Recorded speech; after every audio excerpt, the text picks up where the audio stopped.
আপনারা দেখছেন live news. এই মুহূর্তে সবচেয়ে বড় খবর নিয়ে আমি অমৃতা।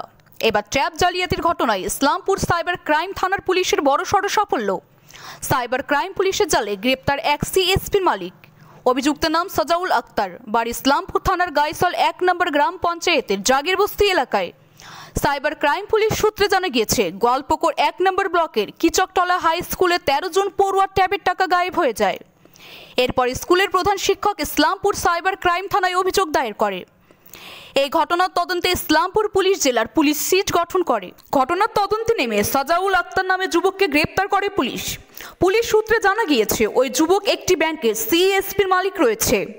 ধৃত অভিযুক্ত এলাকায় বেশ কয়েকটি ভুয়ো অ্যাকাউন্ট তৈরি করে ট্যাবের টাকা তুলেছে বলে জানা গিয়েছে। শুক্রবার অভিযুক্তকে 14 দিনের পুলিশি হেফাজতের আর্জি জানিয়ে ইসলামপুর মহকুমা আদালতে তোলে পুলিশ। ঘটনার তদন্ত শুরু করেছে পুলিশ।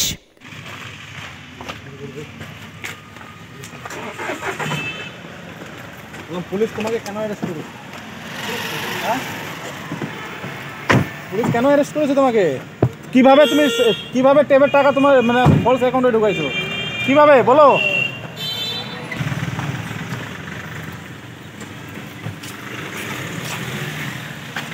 সব মিলিয়ে সাজাউল আক্তারের গ্রেপ্তারিতে কিচকতলা হাই স্কুলে ট্যাব কেলেঙ্কারির রহস্যের সমাধান হবে বলে মত ওয়াকিবহাল মহলের।